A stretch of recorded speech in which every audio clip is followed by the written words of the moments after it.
জাতীয় সংসদ নির্বাচনের দিনক্ষণ যতই এগিয়ে আসছে ততই চলছে জোরে সোরে প্রচার, সঙ্গে উত্তাপও কম নয়। সোমবার প্রচারণার পঞ্চম দিনে সকালেই ঢাকা ১৮ আসনের আরিফুল ইসলাম আদিবের ওপর হামলার অভিযোগ ওঠে। অভিযোগের তীর বিএনপি নেতা দিদার মোল্লার দিকে। হামলার ঘটনায় ১২ জন গুরুতর আহত হওয়ার দাবি করা হয় এনসিপির পক্ষ থেকে। এ ঘটনায় বিকেলে উত্তরায় এক প্রতিবাদ মিছিলের আয়োজন করে ১১ দলীয় জোট। সেখানেও এক ব্যক্তির কাছে চাপাতি পায় দলটির সমর্থকরা।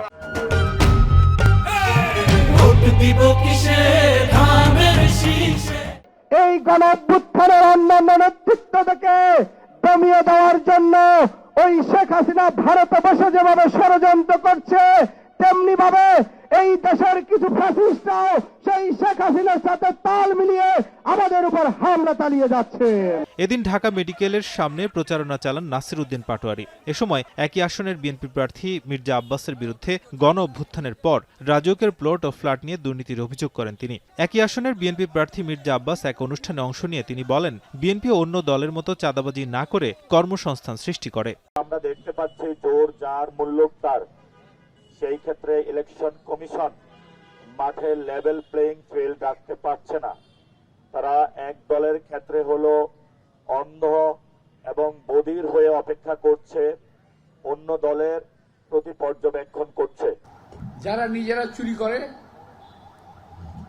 নিজেরা চাঁদাবাজি করে আর অন্যজনের দোষ দেয়, ওদের সঙ্গে শুধু আমি কথাটা বলতাম না, কিন্তু এই কথাটা তারা বলতে বলতে একবার পচায় ফেলছে। ঢাকা ১ আসনে দোহার নবাবগঞ্জে প্রচারণা চালান জামায়াত প্রার্থী নজরুল ইসলাম। প্রতিশ্রুতি দেন দুর্নীতির বিরুদ্ধে আগামী ঢাকা গড়ার। একই আসনে প্রচারণা চালিয়ে বিএনপি প্রার্থী আবু আশফাক জানান, তিনি নির্বাচিত হলে অবকাঠামোগত উন্নয়ন করবেন। নতুন প্রজন্মের প্রথম ভোটার যারা, তাদেরকে কর্মসংস্থানের ব্যবস্থা করা দরকার। তাদেরকে সত্যিকারের মানুষ হিসাবে গড়ে তোলার জন্য তাদের যে প্রযুক্তিতে তারা যে মেধাবী, সেই মেধাবীটাকে তাকে কাজে লাগানোর ব্যবস্থা করে দেওয়া প্রয়োজন। শিক্ষার মান উন্নয়নের পাশাপাশি কারিকুলাম চেঞ্জ করার পাশাপাশি শিক্ষকদের রেগুলার ট্রেনিংয়ের ব্যবস্থা করা এবং শিক্ষার যে উপায় উপকরণ, বিশেষ করে আইটি বেসড এবং ডিজিটালাইজ শিক্ষা ব্যবস্থা অত্যন্ত জরুরি। এদিন ঢাকা ১৪ আসনে প্রচারণা চালান বিএনপি প্রার্থী সানজিদা ইসলাম তুলি। এ সময় ভোটারদের দ্বারে দ্বারে গিয়ে ভোট চান তিনি। মাদক দূরীকরণ ও এলাকার যোগাযোগ ব্যবস্থার উন্নয়নের দেন প্রতিশ্রুতি। নাজমুস সাকিব, এখন, ঢাকা।